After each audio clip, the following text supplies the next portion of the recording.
નમસ્કાર વિદ્યાર્થી મિત્રો, વર્લ્ડ ઇનબોક્સ એકેડેમી અમદાવાદ શાખામાંથી હું મિતેશ એમ સોલંકી આપ સૌનું હાર્દિક સ્વાગત કરું છું. મિત્રો, આજનો વિષય તો તમે જોઈ જ રહ્યા છો. આજે આપણે ભણવા જઈ રહ્યા છીએ કરંટ અફેર્સ.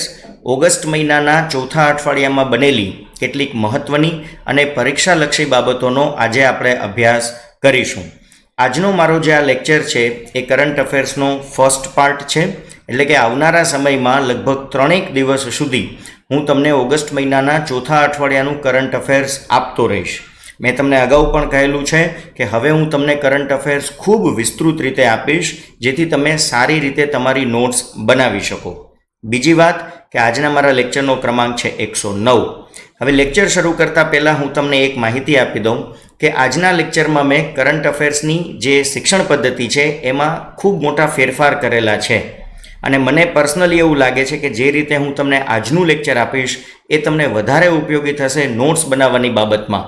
તો હું એવી આશા રાખું કે લેક્ચરના અંતે અથવા તો ચાલુ લેક્ચરમાં તમે મને તમારી સૂચન અથવા તો કમેન્ટ્સ ચોક્કસ લખજો કે આ પદ્ધતિ તમને કેટલી અનુકૂળ આવી. તો શરૂ કરીએ છીએ આપણે આજનું કરંટ અફેર્સનું લેક્ચર.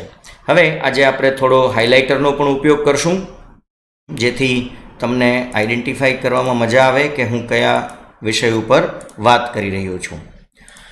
તો લેક્ચરની શરૂઆત આપણે કરીએ છીએ રાષ્ટ્રીય રમતગમત દિવસથી. તો તમે જોઈ શકો છો કે આ વખતે મેં એનિમેશનની જગ્યાએ સંપૂર્ણ માહિતી લખીને સ્ક્રીન ઉપર આપેલી છે. તો ચાલો જોઈએ શું છે રાષ્ટ્રીય રમતગમત દિવસની માહિતી. તો સૌથી પહેલાં તો રાષ્ટ્રીય રમત દિવસ કઈ તારીખે ઉજવાય છે, તો એ તારીખ છે 29 ઓગસ્ટ.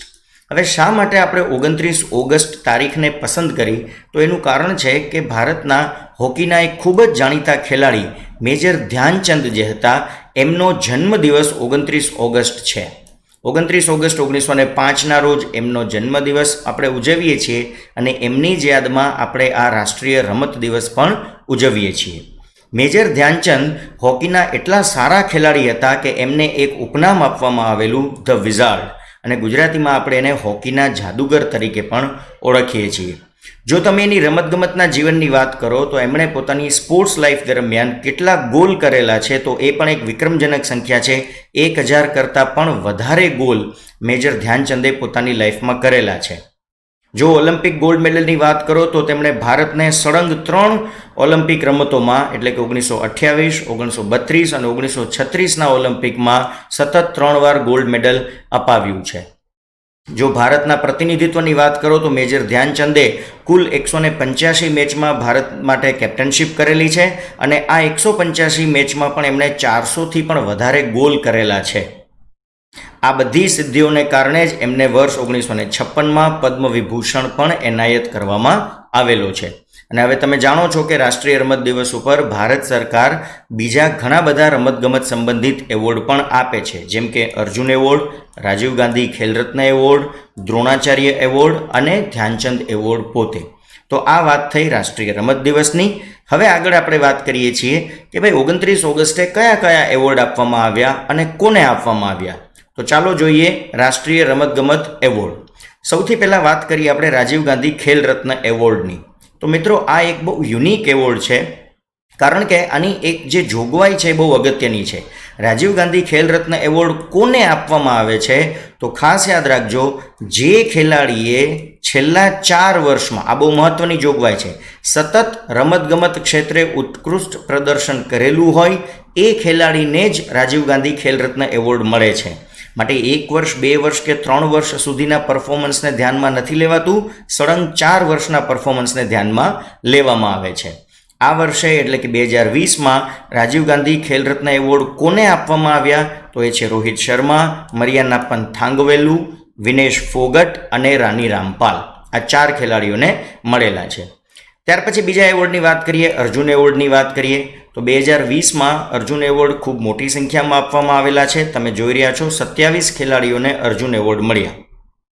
જે ખેલાડીને અર્જુન એવોર્ડ મળે છે એને રોકડ પુરસ્કાર પણ આપવામાં આવે છે, અને રોકડ પુરસ્કારની રકમ છે ₹5 લાખ કેશ. હવે અર્જુન એવોર્ડ શા માટે આપવામાં આવે છે, તો એનું હેતુ પણ એટલો જ મહત્ત્વનો છે કે અર્જુન એવોર્ડ મળવાથી ખેલાડીનું પ્રોત્સાહન વધે છે, ખેલાડીનો ઉત્સાહ વધે છે, અને ખેલાડી આવનારા વર્ષોમાં પણ સારામાં સારું પ્રદર્શન કરે એ હેતુથી અર્જુન એવોર્ડ આપવામાં આવે છે. ત્યાર પછી જોઈએ હવેનો બીજો એવોર્ડ કયો છે તો કે દ્રોણાચાર્ય એવોર્ડ. હવે આ એવોર્ડ કોને આપવામાં આવે છે તો યાદ રાખજો, દ્રોણાચાર્ય એવોર્ડ નામ ઉપરથી જ તમે સમજી જશો કે એ ખેલાડીઓને નથી મળતો. એ કોને મળે છે તો કે ખેલાડીઓના કોચને મળે છે, જે એને તૈયાર કરે છે, જે એના ગુરુ હોય છે. તો તમે જોઈ રહ્યા છો કે સ્ક્રીન ઉપર 6 કોચ અને 6 રમતના નામ મેં દર્શાવેલા છે. પહેલાં આપણે વાંચી જઈએ, પછી હું તમને પ્રશ્નની પદ્ધતિ કહું. તો ધર્મેન્દ્ર તિવારીને તીરંદાજી માટે આ એવોર્ડ આપવામાં આવ્યો છે. પુરુષોત્તમ રાયને એથ્લીટ માટે આ એવોર્ડ આપવામાં આવ્યો છે. રમેશ પઠાણિયાને હોકી માટે આપવામાં આવેલો છે. શિવસિંઘને બોક્સિંગ માટે આપવામાં આવેલો છે. કિશન કુમારને ટેનિસ માટે અને ઓમ પ્રકાશ દહિયાને રેસલિંગ માટે આ એવોર્ડ આપવામાં આવેલો છે. મિત્રો ખાસ યાદ રાખજો, આવનારી વર્ગ 3ની પરીક્ષામાં સ્પોર્ટ્સ સેક્શનમાંથી જો કોઈ પ્રશ્ન પૂછાશે તો મારા ખ્યાલ મુજબ આ એવોર્ડમાંથી તો કોઈ એક પ્રશ્ન તો પૂછાશે. જો સુપર ક્લાસ 3 અને જીપીએસસીની વાત કરો તો આ પ્રશ્નોને અઘરા કેવી રીતે બનાવી શકાય તો એ તરફ તમને એક બાજુ તમને કોચનું નામ આપી શકે છે અને બીજી તરફ તમને રમતગમતનું નામ આપી શકે છે અને પછી કહી શકે છે કે હવે તમે જોડકા જોડો. તો તમારા નોટ્સમાં એવોર્ડ વિશેની માહિતી સારી રીતે અત્યારથી જ લખી લેજો. આગળ વાત કરીએ આપણે ધ્યાનચંદ એવોર્ડની. તો આ એવોર્ડ શા માટે આપવામાં આવે છે ધ્યાનચંદ એવોર્ડ? તો એમાં પણ ખાસ યાદ રાખજો, જે વ્યક્તિએ રમતના વિકાસ માટે આજીવન યોગદાન આપેલું હોય, જેવી રીતે ફિલ્મ ઇન્ડસ્ટ્રીમાં તમને ખબર છે લાઈફ ટાઈમ અચીવમેન્ટ એવોર્ડ આપવામાં આવે છે, એવી જ રીતે રમતગમત ક્ષેત્રે જે વ્યક્તિએ પોતાના આજીવન યોગદાન આપેલા હોય એવા વ્યક્તિઓને ધ્યાનચંદ એવોર્ડ મળે છે. તો એમાં પણ ઘણા બધા નામ છે અને બધું જ પરીક્ષાલક્ષી છે, માટે સારામાં સારી નોટ્સ બનાવજો. જેમ કે કુલદીપસિંહ ભુલ્લર અને જીન્સી ફિલિપ્સ એમને એથ્લીટ્સમાં આપવામાં આવ્યો છે. પ્રદીપ શ્રી કૃષ્ણા ગાંધે, એ ગાંધે જ છે, ગાંધી નથી, અને તૃપ્તિ મુરુગુંડે એમને બેડમિન્ટનમાં આપવામાં આવેલ છે. એન ઉષા અને લાખા સિંઘને બોક્સિંગ માટે આપવામાં આવેલ છે. સુખવિન્દરસિંહ સંધુ એમને ફૂટબોલ માટે આપવામાં આવેલ છે. અજીત સિંહ એમને હોકી માટે આપવામાં આવેલ છે. મનપ્રીત સિંહ કબડ્ડી માટે. સત્યપ્રકાશ તિવારી પેરા બેડમિન્ટન માટે. પી બાલને ટેનિસ માટે અને નેતારપાલ હુડાને રેસલિંગ માટે ધ્યાનચંદ એવોર્ડથી નવાજવામાં આવેલા છે. તો આ વખતે એવોર્ડ્સની સંખ્યા ખૂબ મોટા પ્રમાણમાં છે, માટે તમારી નોટ્સમાં દરેક માહિતી નોટ કરી લેજો. આગળ વાત કરીએ આપણે રાષ્ટ્રીય ખેલ પ્રોત્સાહન પુરસ્કાર પણ આપવામાં આવ્યા. તો આ જે પુરસ્કાર છે એ કોઈ ખેલાડીને નથી મળતા, એ સંસ્થાઓને મળે છે. તો એ કઈ સંસ્થાઓ છે તો આ પણ ખાસ નોટમાં બનાવી લેજો. લક્ષ્ય ઇન્સ્ટિટ્યૂટ અને આર્મી સ્પોર્ટ્સ ઇન્સ્ટિટ્યૂટ. સારા ખેલાડીઓને શોધવા અને તેમનો વિકાસ કરવા માટે રાષ્ટ્રીય ખેલ પ્રોત્સાહન પુરસ્કાર આ બે સંસ્થાઓને આપવામાં આવેલા છે. અને આ દિવસે એટલે કે રાષ્ટ્રીય રમતગમત દિવસે માત્ર ખેલાડીઓને, કોચ અને સંસ્થાઓને જ એવોર્ડ નથી મળ્યા, એ સિવાયના પણ કેટલાક એવોર્ડ આપવામાં આવેલા છે.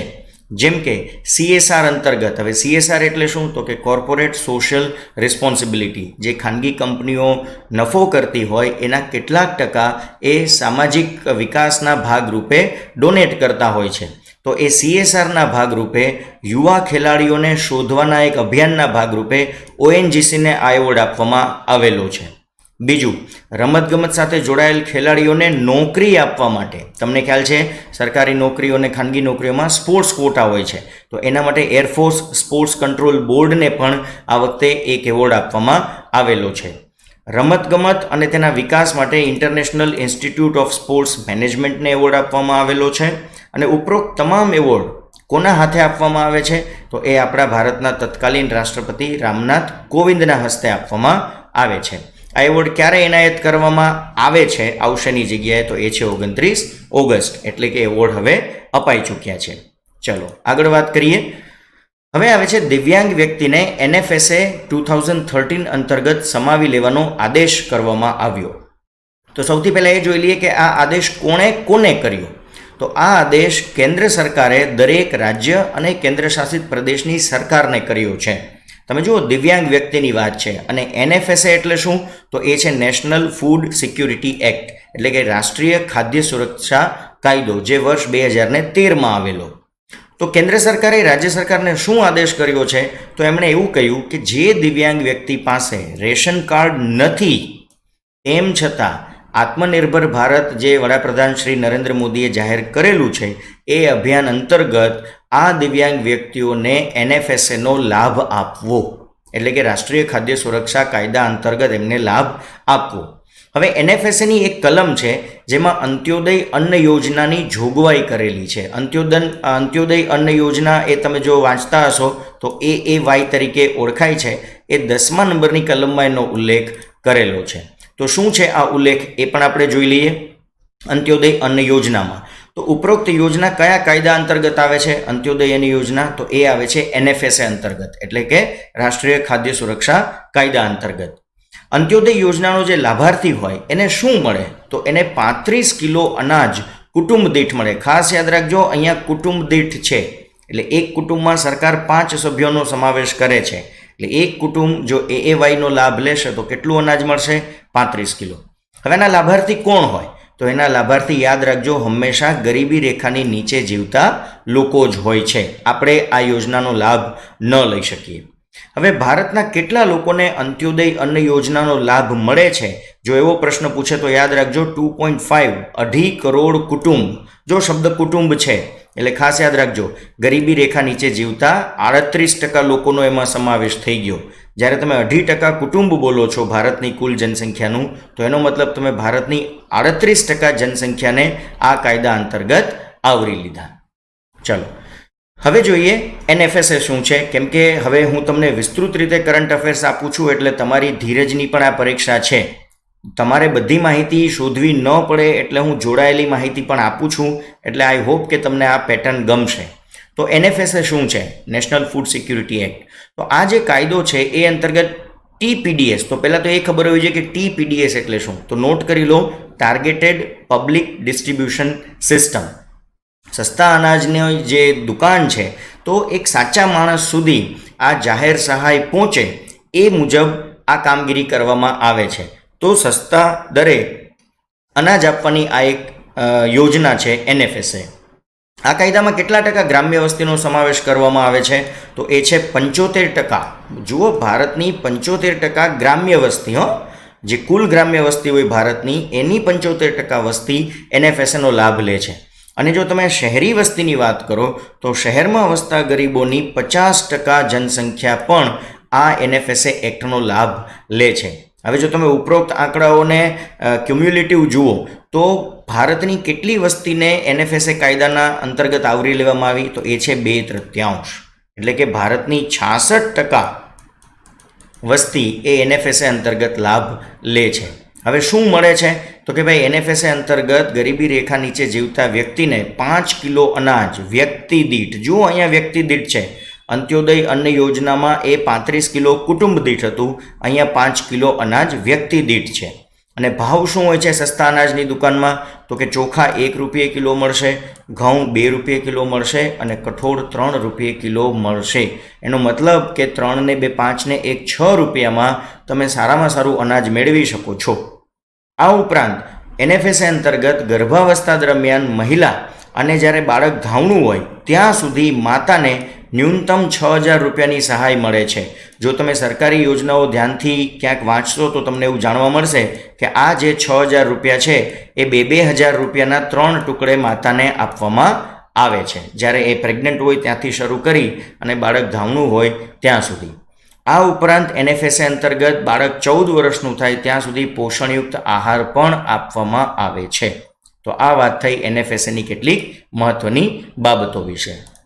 ચલો હવે આવે છે અગત્યનો મુદ્દો. ભારતમાં GDP ઘટતા કૃષિ ક્ષેત્રમાં વૃદ્ધિ જોવા મળી. જુઓ, GDP ઘટ્યો અને કૃષિ ક્ષેત્રમાં વૃદ્ધિ જોવા મળી તો એનું કારણ તમે સમજી શકો છો કે ઔદ્યોગિક એકમો બંધ થયા, પરંતુ ચોમાસાની સિઝનમાં વાવણી અને કૃષિનો આ સમય હોવાથી કૃષિ ક્ષેત્રની અંદર વૃદ્ધિ જોવા મળી. તો આ જાણકારી કોણે આપી આપણને કે ભાઈ GDP ઘટ્યો છે પણ કૃષિ ક્ષેત્રમાં વૃદ્ધિ થઈ? તો આ માહિતી આપનાર સંસ્થા અગાઉ પણ હું બોલી ચૂક્યો છું, નેશનલ સ્ટેટિસ્ટિકલ ઓફિસ, જેને આપણે NSO તરીકે ઓળખીએ છીએ. હવે ભારતમાં એવું પ્રથમવાર બન્યું કે GDP ઘટી રહ્યો છે અને કૃષિ ક્ષેત્રમાં વધારો થઈ રહ્યો છે. GDPમાં એક તરફ ડાઉનફોલ છે અને એની સામે કૃષિ ક્ષેત્રની અંદર વધારો જોવા મળી રહ્યો છે. જો તમે ભારતમાં ત્રિમાસિક GDPનો અંદાજ કાઢવાની વાત કરો તો પહેલાં આપણે વાર્ષિક અંદાજ કાઢતા, પણ ત્રિમાસિક અંદાજ કાઢવાની શરૂઆત આપણે ક્યારથી કરી છે? 1996-97થી કરીએ છીએ, એટલે કે ક્વાર્ટરલી. દર 3 મહિને આપણે GDPનો અંદાજ કાઢતા હોઈએ છીએ. તો કેટલોક ઐતિહાસિક ડેટા તમને આપી દઉં કે 1957-58માં ભારતનો જીડીપી હતો -1.2. જુઓ, આ ઔદ્યોગિકરણ થયા પહેલાંના વર્ષો છે.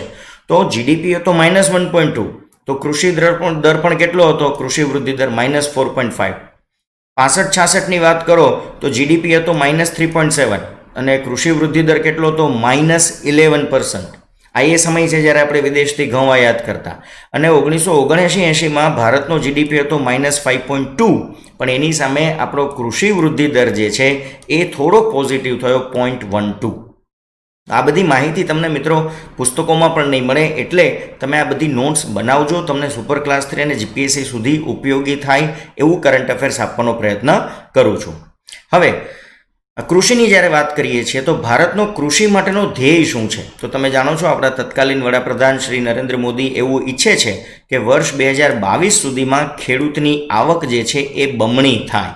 આ એમની ઈચ્છા છે અને એના માટે સરકાર પ્રયત્ન કરતી હશે. બીજું, કૃષિ માર્કેટિંગ અને ખેડૂત તરફી સુધારાના કેટલાક સૂચકાંકો પણ જાહેર થતા હોય છે. તો આ સૂચકાંક કોણ જાહેર કરી છે? ખાસ યાદ રાખજો, કૃષિ માર્કેટિંગ અને ખેડૂત તરફી સુધારાના સૂચકાંક જાહેર કરે છે નીતિ આયોગ. આ બહુ મહત્વનો ઝીણો પ્રશ્ન છે અને સૂક્ષ્મ માહિતી છે, માટે નોટ કરી લેજો. હવે આ જે સૂચકાંક જેની આપણે વાત કરી રહ્યા છીએ એમાં કયા પરિબળોનો સમાવેશ થાય? તો એમાં કૃષિ માર્કેટિંગ પરિબળને જોવામાં આવે છે. જંગલ અને ખાનગી તેમજ ભાડે આપેલી જમીન સંબંધિત રાજ્ય સરકાર કેવા સુધારા કરે છે એ બધી બાબતોનો અભ્યાસ કરી અને નીતિ આયોગ રાજ્યને આ સૂચકાંકમાં ક્રમાનુસાર ગોઠવતું હોય છે. તો આવી બધી માહિતીઓ થોડી તમારે નોટ કરી લેવી. આગળ વાત કરી હજી એ જ વિષય ઉપર, તો ભારતમાં કૃષિ સાથે જોડાયેલા કેટલાક પડકારોની ચર્ચા કરીએ તો બહુ મહત્વની માહિતી તમને મળશે. પહેલાં વાત કરી લઈએ ખેતીની માલિકી વિશે. તો ભારતની લગભગ 50% વસ્તી આજે પણ કૃષિ ઉત્પાદન સાથે જોડાયેલી છે. પરંતુ થાય છે શું કે ખેતીની જે જમીન હોય એ કુટુંબના સભ્યો વચ્ચે વહેંચાઈ જતી હોય છે. એટલે આજથી 40 વર્ષ પહેલાં કોઈ એક ખેડૂત જેટલી જમીન ધરાવતા હતા એનાથી આજના ખેડૂતો જે માલિકી ધરાવે છે એ અડધી માલિકી થઈ ગઈ. એનું કારણ શું છે કે એક વ્યક્તિ હોય એની પાસે ધારો કે 50 વીઘા જમીન છે, પણ આ એક વ્યક્તિને 4 બાળકો થાય તો આગળ જતાં આ 50 વીઘા જે જમીન છે એના 4 ભાગ પડી જાય છે. માટે જમીનની માલિકી જે છે એ ઘટતી રહી છે. આ એક મોટો પડકાર છે. બીજું, સિંચાઈ. તો આજે પણ ભારતની મોટાભાગની જે ખેતીની જમીન છે જેના ઉપર ખેતીવાડી થાય છે એ જમીન ઉપર આજે પણ પંપ જેવી પદ્ધતિઓથી આપણે પાણી પીવડાવીએ છીએ. એટલે બધી જગ્યાએ સબમર્સિબલ પંપ કે નર્મદાની નહેરો હજી સુધી પહોંચી નથી. અને આના ઉપર બીજું શું થાય છે તો કે પૂર જેવી સ્થિતિના લીધે ખેતીને નુકસાન થાય છે. એટલે ઘણા વિસ્તાર દુષ્કાળમાં પીડિત હોય છે, ઘણા વિસ્તારમાં લીલો દુષ્કાળ થઈ જાય છે. જેમ કે ગુજરાતની સ્થિતિ આ વખતે તમે જોઈ રહ્યા છો, લીલા દુષ્કાળની પરિસ્થિતિ છે. તો આને લીધે પણ આપણે ત્યાં કૃષિ ક્ષેત્રમાં જોઈએ તેટલો વિકાસ થતો નથી. સબસિડીની વાત કરીએ જે ખેડૂતોને નિયમિત રીતે મળતી હોય છે, તો 1991 અને 2006-07ની વચ્ચે 1991 અને 2006-07ની વચ્ચે સરકાર દ્વારા જે ખેડૂતોને સબસિડી આપવામાં આવે છે એમાં 8 ગણો વધારો થયો છે. તો તમે જોઈ શકો છો કે ખેડૂતોની જે જરૂરિયાતો છે એને પૂરી કરવામાં સરકાર મદદ કરી રહી છે. તેમ છતાં હજી પણ આપણે કૃષિમાં એટલો પ્રોગ્રેસ નથી કરી શક્યા જેટલો આપણે કરવો જોઈએ. હવે એ જ વિષય હજી આગળ ચાલશે કે કૃષિમાં કુલ ઉત્પાદનના 13.6%, જો કુલ કૃષિ ઉત્પાદનના 13.6% એ ફળ અને શાકભાજીથી જ ખાલી જોવા મળે છે. અને તેમ છતાં કોલ્ડ સ્ટોરેજ જેવી સુવિધાનો અભાવ હોવાથી ઉત્પાદનના 30%ને નુકસાન થાય છે. હવે તમે જુઓ કે કૃષિનું જે કુલ ઉત્પાદન છે એના 13.5% એમાં ફળ અને શાકભાજી આવે છે. અને આ જે 13.6% ઉત્પાદન છે એનું 30%માં આપણે નુકસાની ભોગવીએ છીએ, કારણ કે આપણી પાસે સારી ગુણવત્તાના કોલ્ડ સ્ટોરેજની સુવિધા નથી. એટલે ફ્રૂટ અને શાકભાજી સડી જાય છે. બીજું, ભારતની લગભગ 60% ખેતીની જમીનમાં ખાતરનો દુરુપયોગ થાય છે. વધુ પડતું ખાતર નાખવામાં આવે છે. નબળી પાક પદ્ધતિ છે, આપણું જે ક્રોપ રોટેશન છે એ નબળું છે. અને બીજું કે જમીનનું જે પોષણયુક્ત તત્વોનું પ્રમાણ છે એ સતત ઘટી રહ્યું છે આ ખાતરોને લીધે. એના લીધે જમીનો સતત ને સતત ફળદ્રુપમાંથી બિનફળદ્રુપ બની રહી છે અને ઉત્પાદન જે છે એ કૃષિનું ઘટી રહ્યું છે. હવે તમારે સાથે સાથે આ પણ નોટ કરી લેવું જોઈએ કે ભારતની કૃષિ સંબંધિત જાણીતી યોજનાઓ કઈ કઈ છે. તો એક છે પ્રધાનમંત્રી કૃષિ સિંચાઈ યોજના, રાષ્ટ્રીય કૃષિ બજાર, પરંપરાગત કૃષિ વિકાસ યોજના જે ઓર્ગેનિક ખેતી માટે છે, પ્રધાનમંત્રી ફસલ Bima Yojana, mega food park યોજના, કોલ્ડ સ્ટોરેજ યોજના અને સોઇલ હેલ્થ કાર્ડ યોજના. જુઓ, હું બને ત્યાં સુધી હવે લેક્ચર એવી રીતે લઉં છું કે વિષય સંબંધિત ઘણી બધી માહિતી એક સાથે આપું. હવે તમારી પાસે સમય પણ છે અને અનુકૂળતા પણ છે, તો આ બધી જ જાણીતી યોજનાઓ વિશે ઇન્ટરનેટ ઉપર સર્ચ કરીને તમે સરસ મજાની કરંટ અફેર્સની પોતાની નોટ્સ બનાવી શકો છો. માટે આ પદ્ધતિ મેં અપનાવી છે. અહીંયા એક નાની એવી જાહેરાત કરી દઉં સુપર 50 બેચ વિશે. સુપર 30 ફિલ્મના મોડેલ ઉપર અમારી બેચ આધારિત છે. માત્ર 50 મગજને જ એડમિશન આપવા છે. ખાસ યાદ રાખજો, મારે માથા નથી જોતા, મગજ જોતા છે, જેને મહેનત કરવી હોય એવા. મારો ધ્યેય શું છે તો કે આવનારી પ્રથમ વર્ગ 3ની જે કોઈ પણ પરીક્ષા બને એના મેરિટ લિસ્ટમાં મારા આ 50 કલાકારોના નામ અને નંબર હોવા જોઈએ. આ બેચની અંદર હું માત્ર લેક્ચર આપીને તમને છોડી નહીં દઉં. આ બેચમાં લેક્ચર પૂરું થાય પછી હોમવર્ક, હાર્ડવર્ક અને પ્રેક્ટિસ આ બધી જ વસ્તુઓ તમારે મારી સામે મારા પર્સનલ મોનિટરિંગમાં કરવાની રહેશે. અને જ્યારે એક વિષય પૂરો થશે પછી એ વિષયની યુનિટ ટેસ્ટ પણ હું લઈશ. અને આ તમામ પ્રક્રિયા મેં કહ્યું એ પ્રમાણે મારી નજર હેઠળ થવી જોઈએ. જે વિદ્યાર્થી મિત્રોને સુપર 50 બેચમાં જોડાવાનો રસ હોય એ સોમવારથી શનિવારની વચ્ચે 11 થી 1ના સમયમાં મને અમદાવાદ શાખા ઉપર આવીને મળી શકે છે. ચલો આગળ જોઈએ. ભારતીય રેલવેએ 6,40,000 કલાકની રોજગારી ઉત્પન્ન કરી. ખૂબ મોટી આ એક સફળતા કહેવાય મિત્રો. એની માહિતી મેળવી લઈએ. તો આજે ઉપરોક્ત કલાકો એટલે કે 6,40,000 કલાક જે છે એ રોજગારી કઈ યોજના અંતર્ગત ઊભી કરી? તો આ પ્રશ્ન મને દેખાઈ રહ્યો છે પરીક્ષામાં. એ યોજનાનું નામ ખાસ યાદ રાખજો, ગરીબ કલ્યાણ રોજગાર યોજના. હવે ઉપરોક્ત રોજગારી કયા રાજ્યોમાં ઊભી કરી? આ 6,40,000 કલાકની રોજગારી કયા રાજ્યોમાં ઊભી કરી? તો આ નામ પણ યાદ રાખી લેજો: ઝારખંડ, બિહાર, મધ્યપ્રદેશ, રાજસ્થાન, ઓડિશા અને ઉત્તર પ્રદેશ. આ 6 રાજ્યોની અંદર આટલા કલાકોની રોજગારી ઊભી થઈ. હવે તમને પ્રશ્ન થવો જોઈએ કે ભાઈ કેમ આ 6 રાજ્યોને જ પસંદ કર્યા 28 રાજ્યોમાંથી? તો એનું કારણ પણ તમે જાણી લો કે લોકડાઉન દરમિયાન, કોરોના દરમિયાન તમે જાણો છો કે આ બધા એવા રાજ્યો છે જ્યાંથી લોકો બીજા રાજ્યોમાં નોકરી કરવા જાય છે. પરંતુ લોકડાઉન દરમિયાન મોટાભાગના જે મજૂરો છે, જે કામદારો છે, એ આ 6 રાજ્યમાં પરત પોતાના વતનમાં જતા રહ્યા. માટે એમને એમના રાજ્યમાં કામગીરી મળી રહે, રોજગાર મળી રહે, એટલે ત્યાં આ રોજગારી ઊભી કરવામાં આવી છે. ગરીબ કલ્યાણ રોજગાર યોજના અંતર્ગત કેટલા લોકોને રોજગારી આપવામાં આવી? જો એવો પ્રશ્ન પૂછે તો એ પણ બહુ મોટો ફિગર છે. 12,776 લોકોને રોજગારી આપવામાં આવી છે. તો આ વાત થઈ રોજગારી વિશેની. આગળ એમાં જ જોઈએ ગરીબ કલ્યાણ રોજગાર યોજના વિશે જે મેં વાત કરી, ઉલ્લેખ કર્યો, એની માહિતી આપી દઉં. તો આ યોજના શા માટે શરૂ કરવામાં આવી હતી? તો ગ્રામ્ય ભારતના લોકોને, જો યાદ રાખજો, શહેરી ભારતના લોકોની વાત નથી, ગ્રામ્ય ભારતના લોકોને જીવન જીવવા માટે જરૂરી રોજગારી મળી રહે એટલા માટે જ આ રોજગાર યોજના શરૂ કરી હતી. તમે નામ જ જુઓ, ગરીબ કલ્યાણ રોજગાર યોજના. કોવિડ-19ના કારણે કામદારો પોતાના વતનમાં જતા રહ્યા હોય અને તેમને ત્યાં જ કામ મળી રહે એ હેતુથી આ યોજના વધારે અસરકારક રીતે લાગુ કરવામાં આવી. આ જે યોજના છે જેની આપણે ચર્ચા કરીએ છીએ એમાં કેટલા રૂપિયાનું જાહેર કામ કરવાનું હતું? તો સરકારનો ધ્યેય હતો 50,000 કરોડ રૂપિયાના કામને પૂરું કરવું. અને યોજના મુખ્યત્વે કોના માટે છે? તો મેં કહ્યું એ પ્રમાણે ગ્રામ્ય લોકો માટે જ છે. ત્યાર પછી ગરીબ કલ્યાણ રોજગાર યોજનામાં જ આગળ બીજી કેટલીક માહિતી નોટ કરી લઈએ કે કેટલા પ્રકારના કામ આ યોજના અંતર્ગત સમાવી લેવામાં આવ્યા. તો લગભગ 25 પ્રકારના કામને આ યોજનામાં સમાવી લેવામાં આવ્યા. અને આ એક યોજના લાગુ કરવા માટે, ગરીબ કલ્યાણ રોજગાર યોજના લાગુ કરવા માટે ભારતના કેટલા મંત્રાલયોએ એકબીજા સાથે જોડાવવું પડ્યું? તો 12 મંત્રાલયોએ એકબીજા સાથે કોઓર્ડિનેશન કરવું પડ્યું. હવે જ્યારે કોઈ ગરીબ વ્યક્તિને આ રોજગાર યોજનામાં જોડાવવું હોય તો એને ક્યાં જવાનું? તો એના માટે છે સામાન્ય સેવા કેન્દ્ર, કોમન સર્વિસ સેન્ટર અને કૃષિ વિજ્ઞાન કેન્દ્ર. આ કૃષિ વિજ્ઞાન કેન્દ્ર પણ બહુ મહત્ત્વની બાબત છે મિત્રો. એ કોનો ભાગ છે? તો એ નેશનલ એગ્રીકલ્ચરલ રિસર્ચ સિસ્ટમ NARSનો ભાગ છે. અને જે કૃષિ વિજ્ઞાન કેન્દ્ર જેની મેં અહીંયા જે જરા ઉલ્લેખ કરી દીધો છે એને નાણાકીય સહાય કોણ આપે છે? તો 100% એને સહાય આપે છે ભારત સરકાર.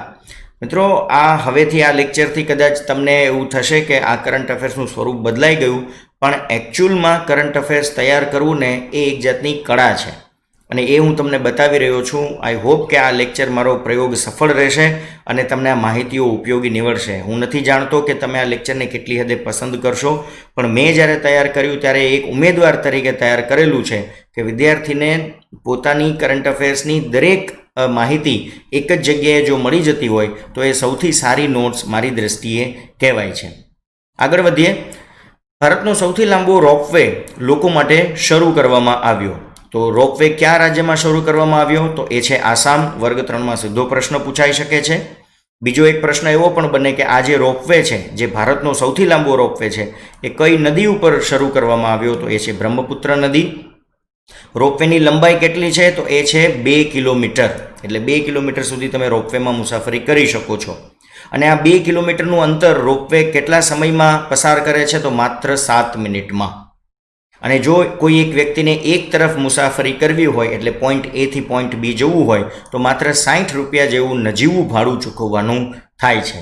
અને એક બીજી વસ્તુ કે આ રોપવેની મુસાફરી જ્યારે તમે કરો છો 2 કિલોમીટરની, ત્યારે તમને એક બહુ સરસ વસ્તુના દર્શન થાય છે. એ છે કામાખ્યા મંદિર. અગાઉ પણ આપણે આ મંદિર વિશે વાત કરી ચૂક્યા છીએ, જે નીલાંચલની ટેકરીઓ ઉપર આવેલું છે. તો આ રોપવે મને લાગે છે વર્ગ 3માં પૂછાઈ શકે એવો પ્રશ્ન છે. આગળ વાત કરીએ. આ સાથે સાથે એટલે કે રોપવેની સાથે સાથે ઉત્તર પૂર્વમાં પ્રવાસનને પ્રોત્સાહન આપવા માટે સરકાર ખૂબ પ્રયત્નશીલ છે. આ પ્રયત્નોના ભાગરૂપે જ ઉત્તર પૂર્વના જેટલા પણ રાજ્યો છે એ તમામની રાજધાનીને જોડતો એક રિંગ રોડ બનાવવામાં આવી રહ્યો છે, જે 4000 કિલોમીટર લાંબો હશે. તમે જુઓ, 7 સિસ્ટર્સ જે આપણા રાજ્યો છે એ તમામની રાજધાનીને જોડવી હાઈવે દ્વારા એ એક હર્ક્યુલન ટાસ્ક છે અને એને જોડવાનો પ્રયત્ન કરવામાં આવી રહ્યો છે. બીજું, 2 નદીઓના નામ ખાસ યાદ રાખજો. બ્રહ્મપુત્ર તો યાદ રહેશે, પણ આ નામ ખાસ યાદ રાખજો. બરાક ઓબામા યાદ રાખી લેવાના. બરાક અને બ્રહ્મપુત્ર નદીના કિનારે 20 જેટલા ટાઉનશીપ પણ બાંધવામાં આવશે. તો આ પણ એક પ્રોત્સાહન પ્રોજેક્ટ છે. બીજું, ઉડાન, ઉડે દેશ કા આમ નાગરિક. આ યોજના તમે જાણો છો. તો ઉડાન દ્વારા આ જે વિસ્તાર છે ઉત્તર પૂર્વનો, એને હવાઈ મુસાફરી સાથે જોડી દેવામાં આવશે. એટલે કે ત્યાં લોકલ ડોમેસ્ટિક ફ્લાઇટ પહોંચતી થાય એવો એક પ્રયત્ન કરવામાં આવશે. અને ભારત સરકાર જે છે એ પોતે મ્યાનમાર અને થાઈલેન્ડ સાથે એક્ટ ઈસ્ટ પોલિસી અંતર્ગત કામ કરે છે. તો ભારત, મ્યાનમાર અને થાઈલેન્ડ ત્રણેય દેશો જમીનથી જોડાયેલા છે. તો આપણે એક ત્યાં હાઈવે પણ બનાવી રહ્યા છે, જેથી કરીને આપણી એક્ટ ઈસ્ટ પોલિસી વધારે અસરકારક રીતે લાગુ થાય. આગળ વધીએ. વામન ગેલેક્સી દ્વારા નવા તારા બની રહ્યા છે. વામન ગેલેક્સી એટલે જેને આપણે ડ્વાર્ફ ગેલેક્સી કહીએ છીએ, પ્રમાણમાં સંકુચિત ગેલેક્સી. તો આ જાણકારી કોણે આપી કે ભાઈ નવા તારા બની રહ્યા છે? તો એ છે એરિસ. તો એરિસનું ફૂલ ફોર્મ શું છે એ પણ આવડવું જોઈએ. Aryabhatta research institute of observation science. હવે આ એરિસે શું જાણકારી આપી? તો એમણે એવી જાણકારી આપી કે આપણી જે ગેલેક્સી છે, જેને આપણે મિલ્કી વે, દૂધગંગા કહીએ છીએ, એના કરતાં 10 થી 100 ગણી ઝડપે, 10 to 100 ટાઈમ્સ, કેટલીક વામન ગેલેક્સી નવા સ્ટાર્સ અથવા તો તારા બનાવી રહી છે. આપણાથી પણ 10 થી 100 ગણી ઝડપે બનાવી રહી છે. હવે જે વૈજ્ઞાનિકોએ આ અભ્યાસ કર્યો એમના મત અનુસાર આ જે ગેલેક્સીઓ છે એનું જીવન કેટલું હોય છે? તો આ જે વામન ગેલેક્સીઓ હોય એનું જીવન કેટલાક બિલિયન વર્ષ હોય છે, અને જે ગેલેક્સીની અંદર તારા બને છે એનું જીવન કેટલાક મિલિયન વર્ષ સુધીનું જ હોય છે. ઉપરોક્ત જાણકારી એટલે કે આ જે વાત આપણે કરી વામન ગેલેક્સીની અને નવા તારા બનવાની, એ જાણકારી માટે કયા ટેલિસ્કોપની મદદ લેવામાં આવી હતી? તો એ પણ નામ અગત્યનું છે. Devasthal fast optical telescope at Nainital, અને બીજું છે giant metre wave radio telescope. આ 2 ટેલિસ્કોપની મદદથી આ માહિતી આપણે મેળવી શક્યા. હવે સાથે સાથે તમને બીજી પણ કેટલીક રસપ્રદ માહિતી આપી દઉં કે ભારતમાં બીજા ક્યાં ક્યાં ટેલિસ્કોપ આવેલા છે. તો ઇન્ડિયન એસ્ટ્રોનોમિકલ ઓબ્ઝર્વેટરી હેન્ડલેમાં આવેલ છે. આ જે ટેલિસ્કોપ છે ઇન્ડિયન એસ્ટ્રોનોમિકલ ઓબ્ઝર્વેટરી, એ વિશ્વનું સૌથી મોટું બીજા ક્રમનું ટેલિસ્કોપ છે, અને તે ક્યાં આવેલું છે? લદ્દાખમાં આવેલું છે. અને એનું સંચાલન કોણ કરે છે? તો એ છે Indian institute of astrophysics, Bengaluru. આ જ રીતે કોડાઈ કેનાલ સોલાર ઓબ્ઝર્વેટરી તમિલનાડુમાં આવેલું છે. ઉદયપુર સોલાર ઓબ્ઝર્વેટરી રાજસ્થાનમાં આવેલું છે. અને આ જે ઉદયપુરવાળું જે ટેલિસ્કોપ છે એ ફતેહસાગર સરોવર પાસે ગોઠવવામાં આવેલું છે. આ ઉપરાંત વિશ્વનું એક બીજું ટેલિસ્કોપ છે બિગ બેર લેક, જે સધર્ન કેલિફોર્નિયામાં આવેલું છે. એનાથી જ પ્રેરિત થઈને આપણે આ ફતેહસાગર પાસે ટેલિસ્કોપ ગોઠવેલું છે. બીજા બે ટેલિસ્કોપના નામ પણ નોટ કરી લેજો, વૈનુ બાપુ ઓબ્ઝર્વેટરી કવલુર અને એરિઝ ઓબ્ઝર્વેટરી નૈનીતાલ, જેની હમણાં આપણે વાત કરી. તો આ ભારતના કેટલાક જાણીતા ટેલિસ્કોપની માહિતી પણ તમને સાથે સાથે આપી દઉં છું. આગળ વાત કરીએ મેસ. આ હજી વામન ગેલેક્સીનો જ વિષય ચાલે છે મિત્રો. તો મેસ એટલે શું? તો કે મેજર એટમોસ્ફેરિક ચેરેન્કોવ એક્સપેરિમેન્ટ ટેલિસ્કોપ. આ મેસનું ફૂલ ફોર્મ છે. વિશ્વનું સૌથી ઊંચું અને ભારતનું સૌથી મોટું ગામા કિરણ આધારિત આ ટેલિસ્કોપ છે, જે પણ લદ્દાખમાં જ આવેલું છે. અને કેટલી ઊંચાઈ ઉપર મૂકેલું છે? તો સમુદ્ર સપાટીથી 4300 મીટરની ઊંચાઈ પર આપણે આ મેસ ટેલિસ્કોપ મૂકેલું છે. આ વિશ્વનું જમીન પર આવેલું બીજા ક્રમનું સૌથી મોટું ટેલિસ્કોપ છે એવું દુનિયા કહે છે. તો આ મેસ વિશેની પણ માહિતી તમને સાથે સાથે આપી દીધી. ત્યારબાદ જોઈએ 40 લાખ રૂપિયા સુધીના ટર્નઓવરના વ્યવસાયને જીએસટીમાંથી મુક્તિ મળી. હવે થોડા સમય પહેલાં જીએસટી પરિષદની મિટિંગ મળેલી અને એમાં જ આવા બધા નિર્ણયો લેવામાં આવ્યા. તો 40 લાખ સુધીના ટર્નઓવરના વ્યવસાયને જીએસટીમાંથી મુક્તિ મળી. તો અગાઉ કેટલી મુક્તિ હતી? તો યાદ રાખજો, અગાઉ 20 લાખ રૂપિયા સુધીના ટર્નઓવરને જ જીએસટીમાંથી મુક્તિ હતી. હવે આત્મનિર્ભર ભારતને પ્રોત્સાહિત કરવા માટે આ 20 લાખની મર્યાદાને વધારીને 40 લાખ કરી દીધી. આ જાહેરાત ક્યારે કરવામાં આવી? તો ભૂતપૂર્વ નાણામંત્રી સ્વ અરુણ જેટલીની પ્રથમ પુણ્યતિથિ પર જ આ જાહેરાત કરવામાં આવી છે. આ સાથે સાથે બીજી કઈ જાહેરાત કરવામાં આવી? તો આ પણ બહુ મહત્વની વાત છે કે જે વ્યવસાયિક એકમ વાર્ષિક 1.5 કરોડનું ટર્નઓવર કરતા હોય તેઓને કમ્પોઝિશન સ્કીમનો લાભ લઈ 1% ટેક્સ ભરી શકે છે. હવે આ જે કમ્પોઝિશન સ્કીમનો લાભ છે એની અગાઉ મર્યાદા કેટલી હતી? 75 લાખ. તો એને પણ કેટલી કરી દીધી? હવે 1.5 કરોડ, એટલે કે ડબલ કરી દીધી. અને કમ્પોઝિશન સ્કીમ હવે સેવા ક્ષેત્ર માટે પણ લંબાવવામાં આવી છે. આ કમ્પોઝિશન સ્કીમ એટલે શું? તો એ પણ કહી દઉં કે અહીંયા લમસમ જે ઇન્કમ હોય એની 1% ટેક્સ ભરી અને વ્યક્તિ આ બાકીના બધા જીએસટી ટેક્સમાંથી મુક્તિ મેળવી શકે છે. તો ક્યારેક તમને કમ્પોઝિટ સ્કીમ વિશે પણ એક લેક્ચર આપી દઈશ, પણ અત્યારે તમારી સમજણ માટે આટલી માહિતી પૂરતી છે.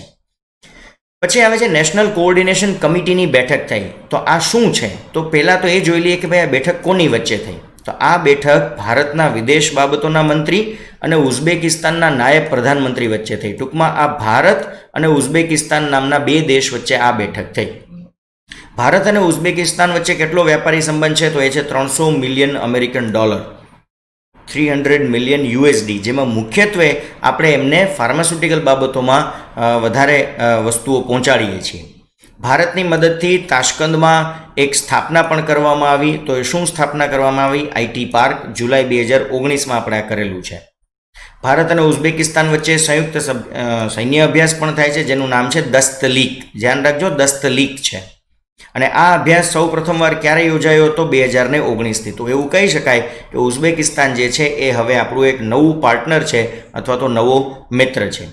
આ જે સંયુક્ત સૈન્ય અભ્યાસ છે ક્યાં યોજવામાં આવેલો? તો એ પ્લેસનું નામ પણ યાદ રાખી લેજો, ચિરચિક ટ્રેનિંગ એરિયા ઓફ ઉઝબેકિસ્તાન.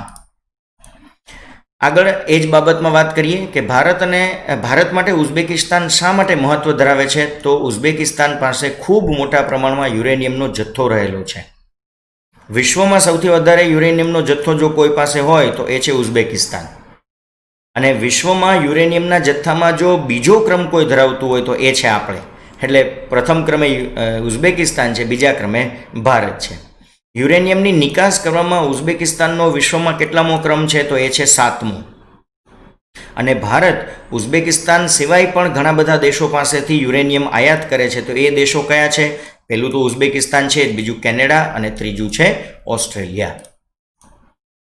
તો મિત્રો, આ એક નવી પદ્ધતિથી મેં તમને કરંટ અફેર્સ આપવાનો પ્રયત્ન કર્યો. હું પણ થોડો ટ્રેન થઈ રહ્યો છું, પણ આશા રાખું છું કે આ રીતે તમને નોટ્સ બનાવવામાં સરળતા રહેશે, કેમ કે સ્ક્રીન ઉપર હું બધી માહિતી મૂકી દઉં છું. પણ બીજી એક વસ્તુ કહી દઉં કે હું દરેક મુદ્દાઓને નથી આવરી શકતો, એટલે વિસ્તૃત વાંચવા માટે તો તમારે currentforcompetition.comની મુલાકાત લેવી જ પડશે. આજના લેક્ચર વિશેના તમારા અભિપ્રાય મને ચોક્કસ આપજો. હું હજુ વધારે સારું લેક્ચર બનાવવાનો પ્રયત્ન કરીશ. આવતીકાલે ફરીથી આપણે મળી રહ્યા છીએ કરંટ અફેર્સ માટે. ત્યાં સુધી આભાર.